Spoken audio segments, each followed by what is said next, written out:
Hi everyone, my name is Erika Choung and I work in people operations, and I also work on the @Google Talks team in New York. And today it is my great pleasure to introduce Kristi Yamaguchi to Google.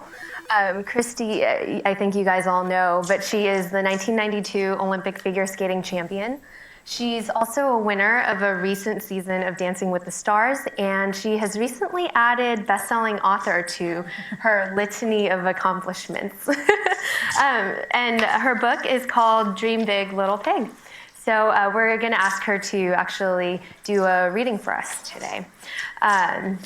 Kristi's also, on a personal note, my childhood heroes, so I am absolutely thrilled. I can't tell you how excited I am to be sitting here right now. So Kristi, I thought we would just start by talking a little bit about figure skating and your journey. Okay. And I understand that, and correct me if I'm wrong, but I believe you had started skating as a form of therapy to correct club feet. Is that true? Well, it did help, I guess, with strength and coordination. I was born with club feet and was in casts for the first year or so of my life, and then corrective shoes and braces until maybe 2. I remember learning to walk with the brace in between my feet. But those corrections were pretty much done early on, and when I started to do different activities like ballet and wanted to try skating, my mom asked the pediatrician if it was okay, if it was an okay activity, and I think he thought it was wonderful because it would just help with the coordination and everything, and I'm lucky that my parents took the initiative and had the corrections done early on, and it didn't seem to affect my skating. Was it your choice to begin skating, or was that something your parents kind of came up with? Or it was definitely my choice. Okay. I had seen a local ice show, and remember Dorothy Hamill had just won the Olympics a few years earlier, so she was my childhood idol, and just wanted to try skating as well. So my older sister, Lori, actually started skating for a couple of months, but she didn't really like it. But being my older sister, I still wanted to try it, and just loved it the very first time. Okay. And at what point did it kick in? Did this drive to actually keep competing and to pursue, going to regionals and nationals and sectionals and all of that? When did that kick in? Well, everything just kind of snowballed. You start out once a week going to group classes, and I was having fun. And then I think maybe a year or so after I started skating, taking part in my first competition that was just rink-wide, and coming 11th out of 12 kind of wasn't what I was hoping for. So I think that kind of stoked the fire. I'm like, well, how come I didn't get a medal? And my mom's like, well, you have to be in the top 3 to get a medal. So I think at that point I was like, I want a medal. Every time I go out there, I want to win a medal. And I think that kind of, I think resonated with me. It's like, okay, I need to, improve. And when I'm competing, you have other competitors that you're being compared to, whatever. So I don't know. I think I just love the skating so much, and competition was just part of it. And pretty soon you're competing in your Northern California area, and then I was competing for the West Coast, so it just kind of grew from liking the ice shows. And you actually did you start off as a single skater, or you were actually competing pretty on the national level as a pair skater as well? I did compete in both. I started skating when I was 6, so I skated individual until I was about 11 years old, and then that's when I met my partner, Rudy Galindo. He was 13 at the time. He had just won the novice national championships in singles. And I think people out there went, oh, you're both so tiny and cute, you should skate pairs together. So we said, okay, that sounds like fun. So we did it for fun, really. And our pair coach, just taught us what he could. And we went to competitions. And before we knew it, we were at national championships in novice pairs, and then we won junior pairs, maybe I think 4 years into our partnership together. So we were kind of having some great success, and I think because we were both strong single skaters and coming together, but we had fun. We went as far as 2-time U.S. pair champions, and at the senior level. At the senior level, That's went to amazing. Worlds, and we were 5th at the World Championships 2 years in a row. And so I think, I think success came early and fast for us as a pair team, and then at the same time I continued on with my singles career. So keeping developing there as well.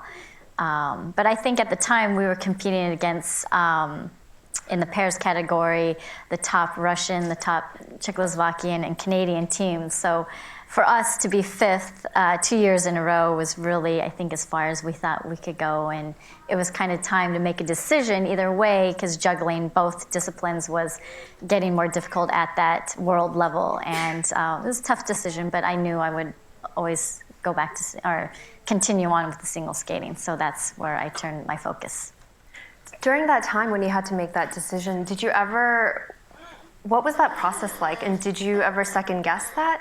Or, I think now looking back, you guys have both individually and as pairs partners achieved so much. Rudy went on to win a national title as well. But looking forward, you couldn't have known that. And so what was that like for you? It was tough because we had grown up together, literally, from 11 to 17, 18 years old. And so making that decision, we just had imagined careers, the rest of our lives together. But, things change and your goals change. So, it was just time to make a decision. So it was tough for a few months. And, I made the decision and tried to be as positive as I could. And, I don't think it was as easy on Rudy. I think he was hoping that we would continue on, but was determined to continue to skate, and like you said, had some great success as well, winning nationals and then becoming bronze medalist in the world. So I think looking back is probably a good decision for both of us. Yeah, I think so. What were the Olympics like for you? What was that? Can you tell us a little bit about that experience? Absolutely. Olympic year was just a whirlwind, and I think my goal was just to make the Olympic team. I think the year before I had won Worlds, and it wasn't really until a year before the Olympics where I thought, wow, I actually have a shot at making the Olympic team. Now I can let myself believe that I can actually be there. So, at the U.S. National Championships, I went in. I had never won a national title ever in singles. I had already won 2 pair titles, actually 3 because we won juniors, but I had never won singles. I was always second, in every level coming up. So I actually won my first national title, and so that just gave me a lot of confidence going into the Olympics the next month, and was just so honored to be named to the team. I think once I was there, it was kind of like, well, I'm here now, whatever happens, happens.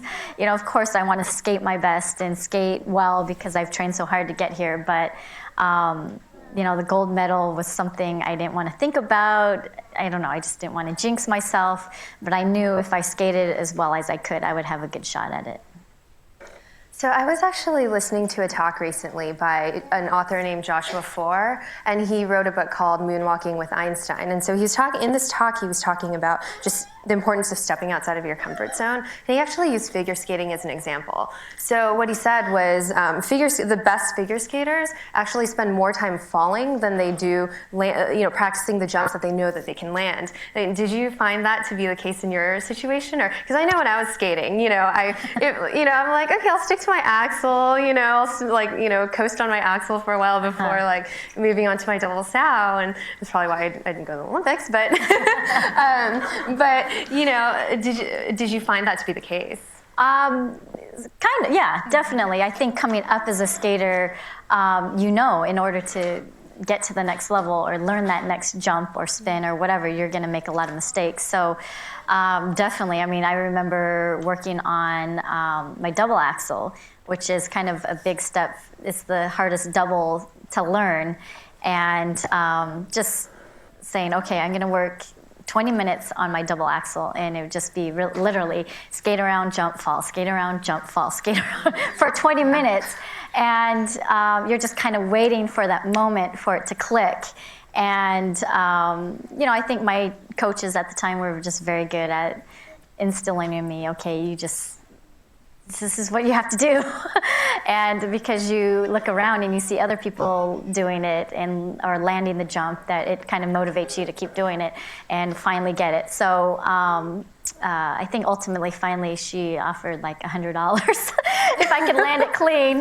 And that kind of ramped up the practice a little more. And then how long did it take you? Like a week. Quick after that. So yeah, but yeah, I mean, you know, in skating, it's all about falling. And the first thing we learn as skaters, stepping onto the ice, is how to get up when you fall, because it's going to happen. Yeah. So I thought we'd switch gears a little bit and talk about your book. What led you to wanting to write a book, and how did you come up with this idea?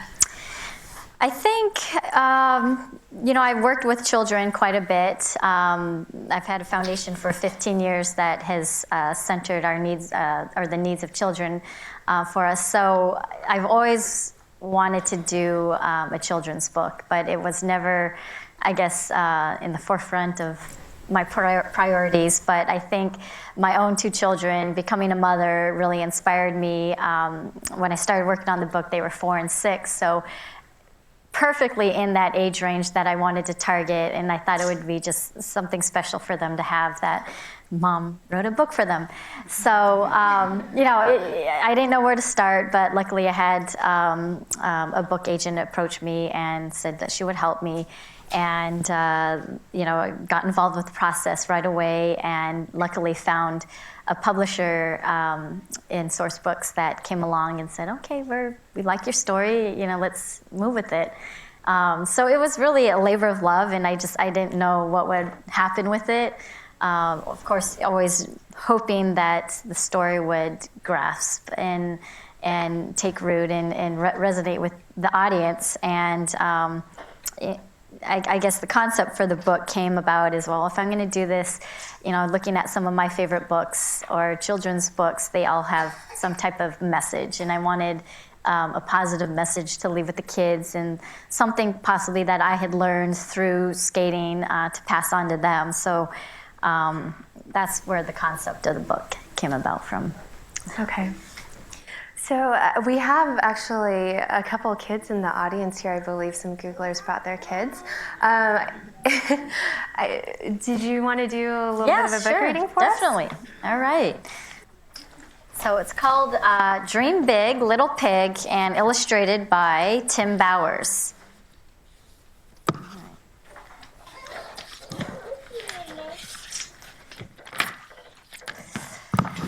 Poppy was a pig. A pot-bellied, waddling, toddling pig. She was a pig with dreams, and she was a pig who dreamed big. She wanted to be a star. Poppy had always dreamed of being a posh prima ballerina. She tried out for Swan Lake, a famous ballet, but Poppy was not graceful. In fact, she was quite clumsy.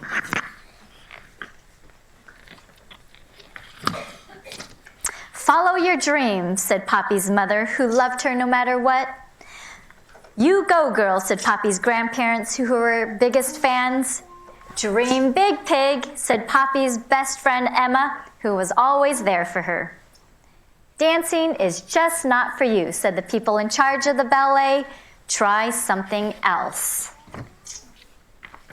So, Poppy tried out for Singing Stars, a popular chorus competition. She'd always dreamed of being a soulful singer.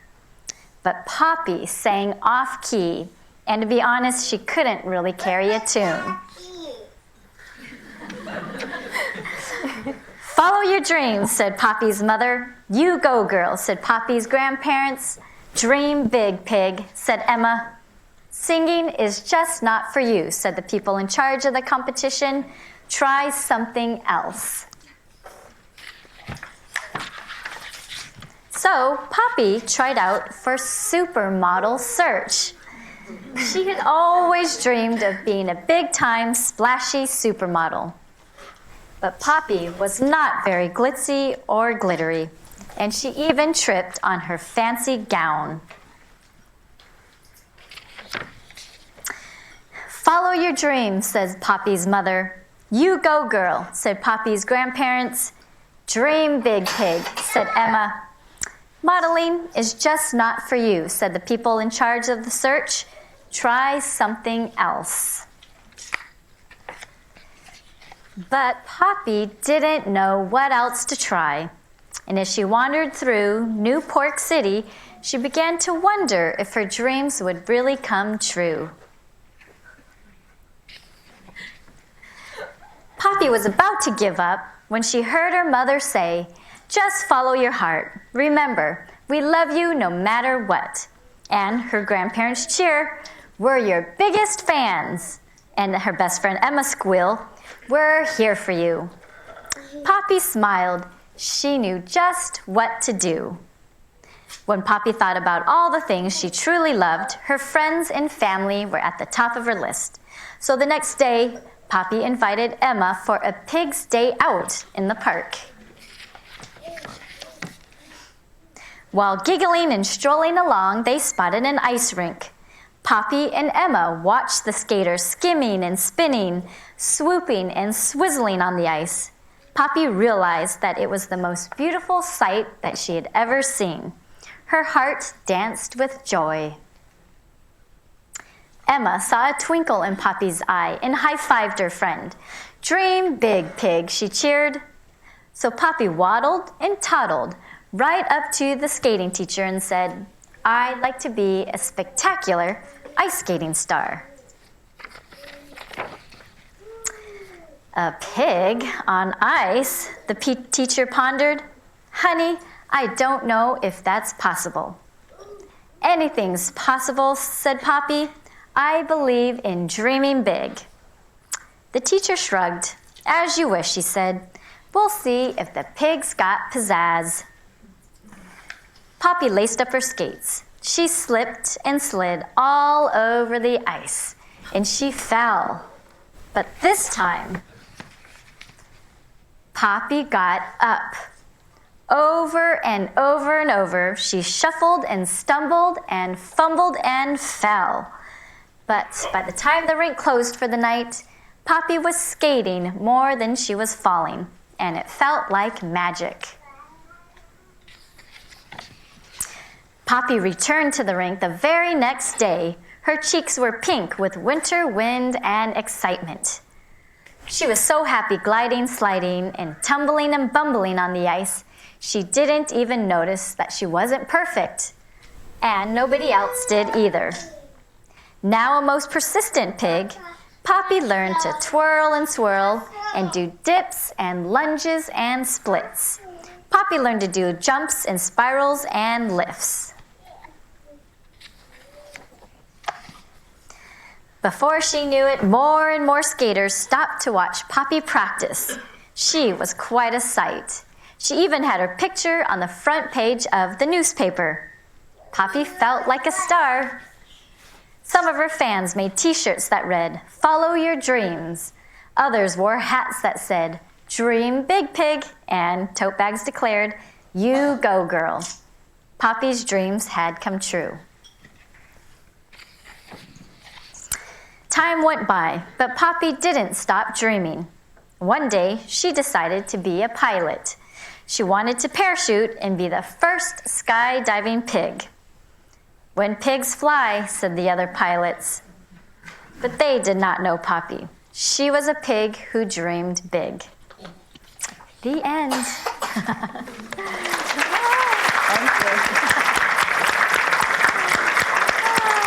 Thank you. Thank you. Thanks. So just a fun little story about a little pig who kept trying and finally found her passion. So I thought it was a good thing for kids and adults that keep dreaming. You can never dream too big.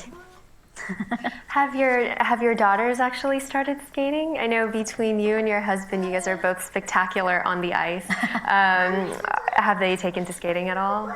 They like to go out and skate with their friends. We'll get on the ice with them every now and then, but they run away from us because they don't like mommy telling them what to do. So it's almost better they take lessons from someone else. And, they're just beginning. They're in group classes. So as long as they can skate and move around on the ice, that's all we care about. We don't expect them to do shows or compete or anything, but, you have to know how to skate in our family. And do you still skate pretty regularly, or? Well, unfortunately, I haven't really been skating much lately. I think my last performance was almost 2 years ago. So it's, my priority now is my family and keeping up with the girls' schedules. But, still involved with skating a little bit. I'm part of the U.S. Figure Skating Mentoring Program, where some of their past skaters are mentoring the younger skaters coming up, and then also hosting a couple of the television shows that are broadcast on NBC. So a little bit here and there, but I miss it on the ice a little bit. Yeah.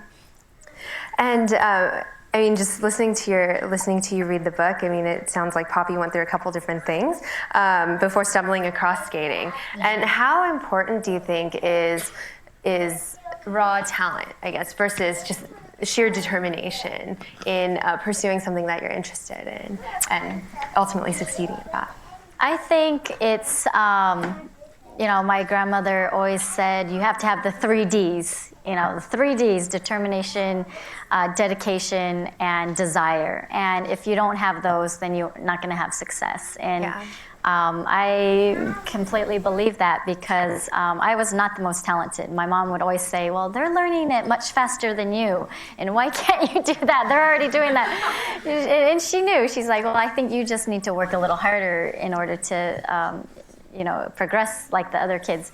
And I think that was good. It taught me a work ethic, and I wasn't afraid to work and was willing to in order to, learn something new. So I've seen a lot of talented skaters come up really quickly, and when it got tough, they seem to fizzle out. And I think you have to be willing to put in that extra amount of work, stay on the ice an extra few minutes in order to separate yourself from the rest. Yeah. And I think we do have a lot of parents in the audience right now. Do you have any advice for the parents here as to how to keep how to encourage their children to be physically active? Like all parents, I'm still learning along the way too. Mine are just 5 and 7 now. But I think, both my husband and I were so involved with sports our entire lives, and knowing that being involved in sports taught us a lot of things. I think it gave us a lot of confidence. It taught us how to respect ourselves, our competitors, our own bodies. So I think those are all important things that kids can learn through sports, and something that we're trying to encourage our own children to get involved in, because teamwork and being part of that, and there's so many great lessons to be learned that I think to encourage them, it's hard to keep pushing, but I think, trying to help them find maybe what their passion is, and then supporting it once they do find it.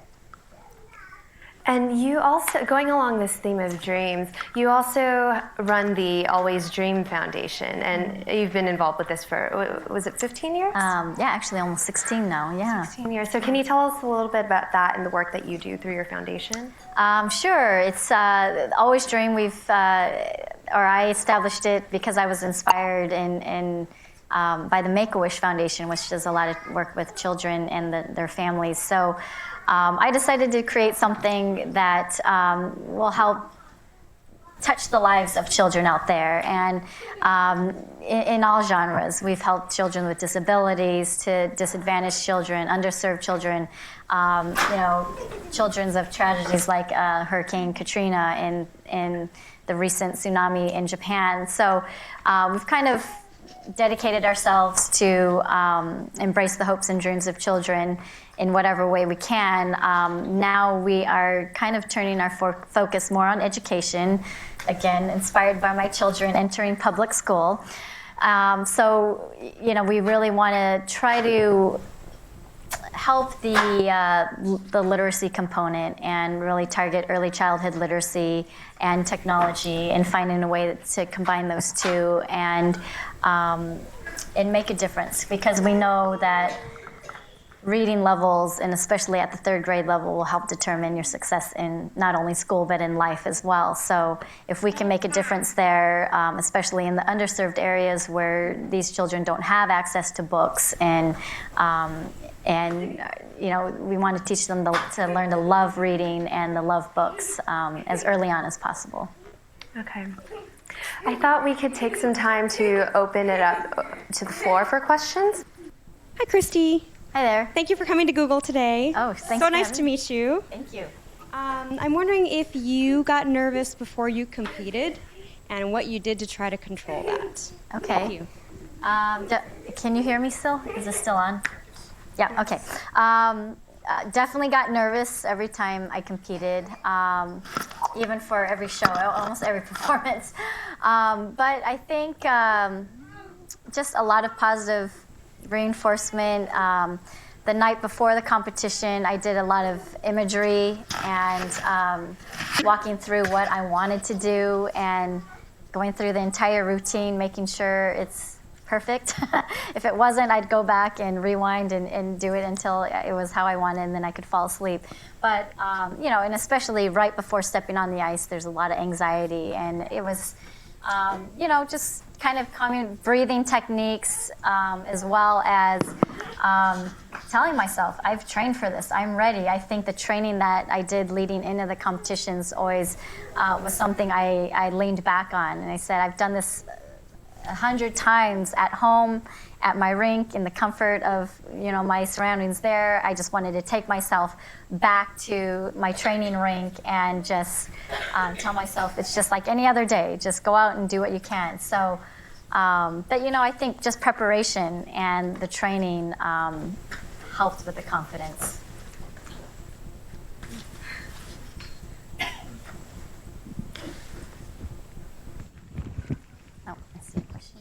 I think we have a question over there.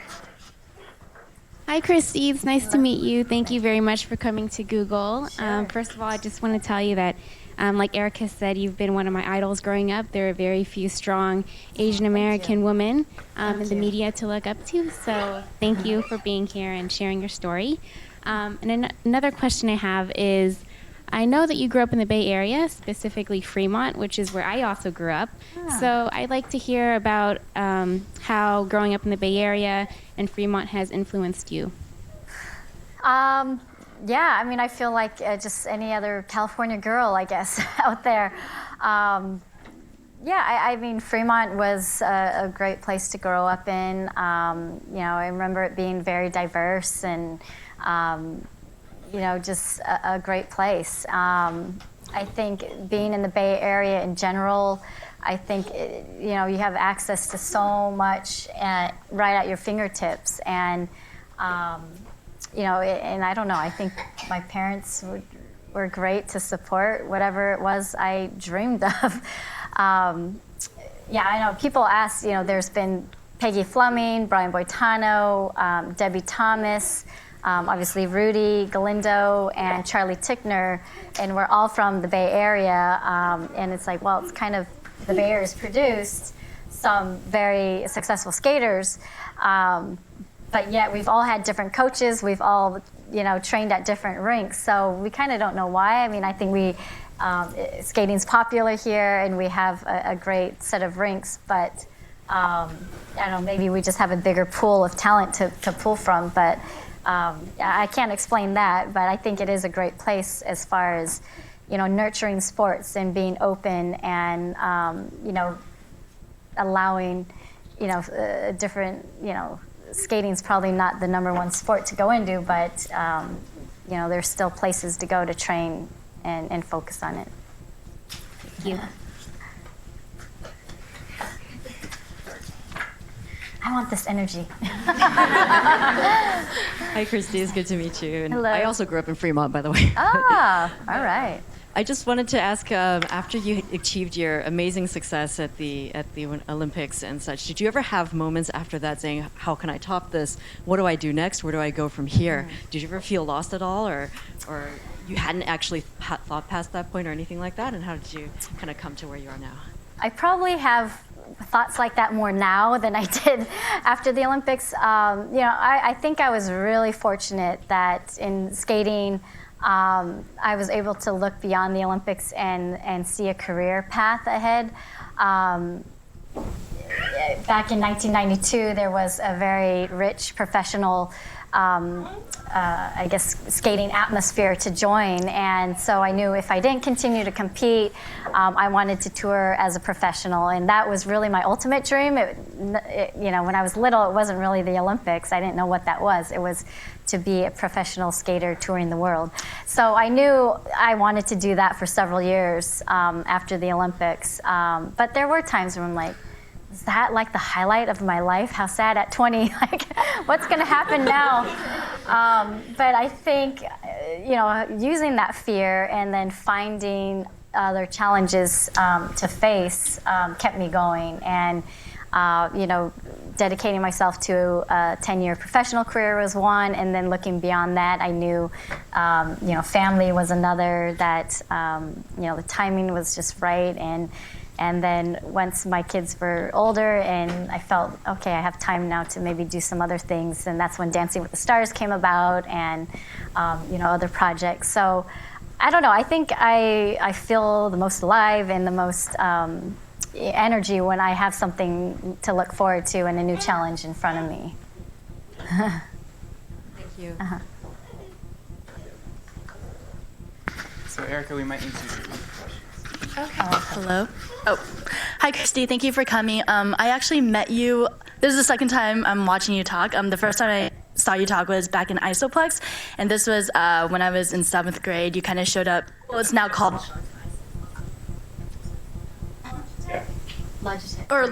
Logitech skating rink or something in Fremont off of Warm Springs. But I remember being in 7th grade and seeing you there, and I was just like so ecstatic. So it's glad to see you again. I had a quick question for you because I used to skate. I mean, nothing really crazy or anything, but I guess the highest jump I could do was a double loop.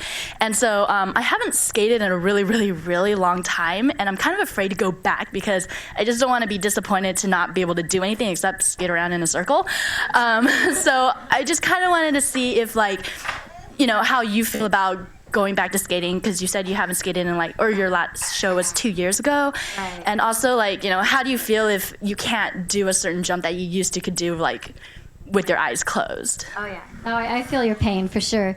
I think my first experience with that was taking a break for the birth of our first daughter. It was, I had never been off the ice for more than probably 3-4 weeks or something. So, after she was born, I knew I wanted, I had a little bit more skating left in me. And so it was just kind of getting back on the ice and getting back in shape slowly. But now, it's been a couple of years since I really skated. My best advice would be to start off ice training a little bit first. I think just kind of preparing the body to get on the ice because, otherwise you'll just be really frustrated, I think. So, I think Pilates and all of that, yoga, any type of cardio you can do off the ice will help your body get prepared to go on the ice, because once you put the skates on, you want to be able to skate around and not and have the strength to do that and the stamina to do that. Yeah, I remember before I had no problems lodging myself into the air and falling. I was kind of fun, but now the thought of that is just scary, and can't do it. Yeah, I think the older you get, those pain receptors seem to become more sensitive.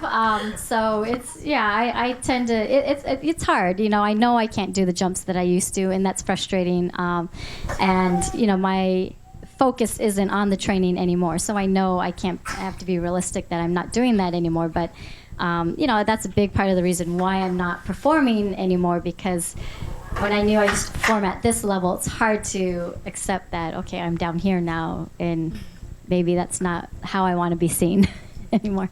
Thank you.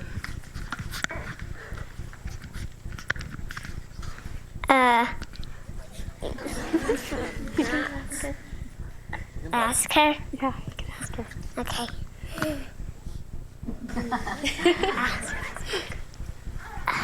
I don't know. How old are you? How old are you, Mia? 4. 4. I'm really 4.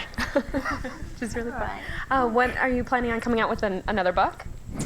Actually, I'm working on book 2 right now, the follow-up to this book about Poppy. So it'll be the same character, and it's kind of more of an international feel to the book, and it will be released early March of 2012. Oh, nice. Thank you. Make sure you tell your mommy you want to see the book too. Yeah. Okay. While the mic goes around, I wanted to ask you, who are some of your favorite skaters Excuse today? me. Excuse me. The current competitors. Yes. Wise, I think my favorite skaters right now are, it would have surprised me 10 years ago if you asked me this. They're actually ice dancers. Merrill Davis and Charlie White. They're the U.S. national champions. Actually just recently won the World Championships last March. So they're just incredible, fresh, and gorgeous on the ice. And I think ice dancing has entered a new era. And I don't know, I really like it. I think they've done a great job representing the sport. Yeah, so I'm from Fremont too, and my Wow, there's my daughter loves the Dreamland playground, which I think is designed by you. The Dreamland, I think is in Central Park? Yeah, in Central Park. I think that I forgot exactly what's the name of it, but she loves it. It's really unique playground from any other place else. Thank you very much. So, and what brings you to design such nice playground, and it is very unique and different from other places. Okay, yeah, she's talking about my foundation built the Always Dream Play Park, which is in Central Park in Fremont at Lake Elizabeth, and it's one of the few of its kind in the Bay Area. It's an all abilities playground. Another labor of love for our foundation. It was something 4 or 5 years in the making from concept. We were working with a lot of children with disabilities. We actually did a summer camp in Hawaii with kids with disabilities, and after the 4 days, from the children to the counselors to our board members, we were all just transformed and wanted to do something that was more permanent and serving than the 4 days. So I had heard about these types of playgrounds, and we researched it. We found the right architect, actually based in Berkeley, and came up with the designs and ultimately tried to raise the funding. So Fremont was a great partner. They obviously my hometown, so they welcomed this idea, and so we created this playground where kids of all abilities can play side by side, and it's accessible, it's fun, even with children with sensory issues can find, quiet spots to kind of find solace in. And we're across the street from the California School of the Deaf and Blind, so a couple of things on the playground that kind of cater to that as well. So I don't know. It was I think, the biggest capital project that we had ever taken on, but obviously one of the most rewarding as well. Any other questions from the audience? So, thank you for coming. Sort of on the theme of dreaming big, I guess. So I've always wanted to write children's books as well, and I was just curious if you have any advice for someone who hasn't started or doesn't even really know how to start, but any thoughts?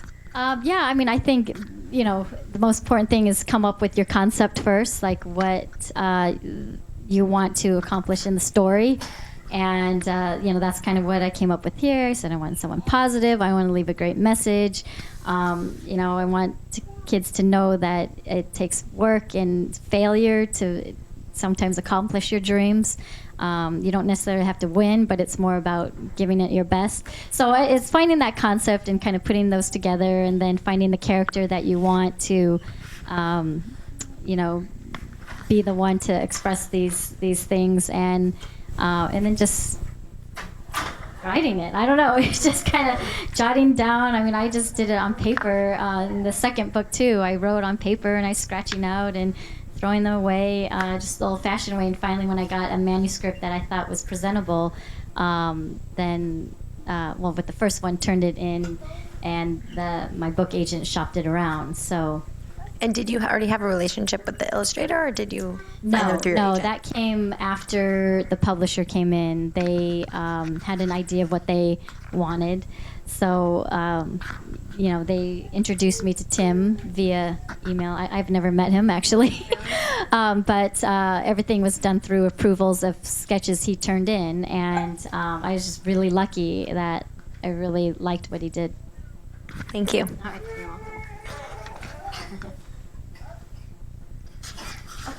Right in front. Can you just talk a little bit about your experience on Dancing with the Stars? The question was about Dancing with the Stars. Lots of fun. I mean, what can you say? You watch the show and you can tell everyone's having a lot of fun on it.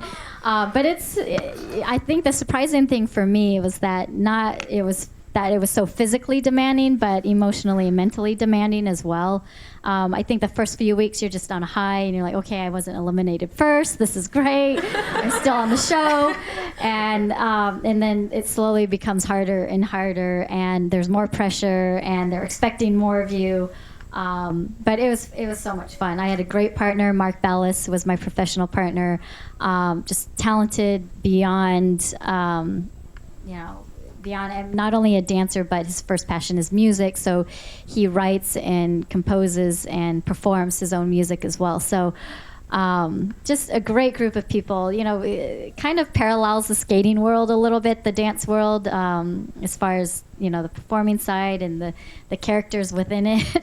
But, it's a great show. I think they, know what they're doing. Obviously, the success of it is so big. But, it was an honor to actually be asked to be on the show. Just follow up. So in tying in with your book about Dream Big, did you go into that competition thinking, I'm going to get that mirror ball, or just, I'm going to have fun? What was in your mind? My motivation? Yeah. My motivation was really just learning how to ballroom dance, because I didn't want to do the show because having been a fan of the show, sitting around with my girlfriends and ripping on all the contestants, I was like, oh, I don't want to put myself out there like that, But when I kind of looked past that, I was like, okay, but look, I've always wanted to learn how to dance, and it's, this type of dancing was so different from anything else I've ever done. I said, okay, let's give it a shot. So I don't know, just went for it.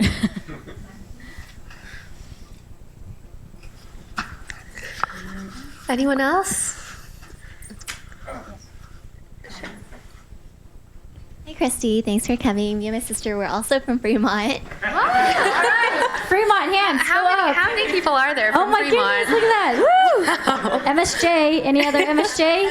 All right. Just out of curiosity, how come you chose a pig for the main character? Oh, why a pig for the main character? I've always been a pig person. I'm actually born year of the pig. Oh, yeah. And my idol was a pig growing up, Miss Piggy. My parents used to call me Pigpen because I was always such a mess when I was a little kid. I don't know. I've just always loved pigs. I collected pigs. A lot of my good luck stuffed animals were pigs. So, you know, when I decided not to have a little girl as the main character, it was like the pig was my first choice. And I thought a pig would present its own challenges as far as being a skater.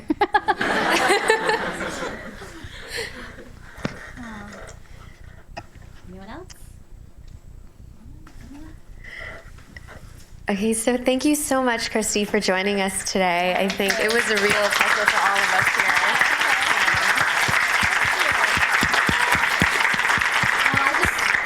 I just want to say thank you to Google for having me here today. It's fun to meet all of you and connect with my Fremont people.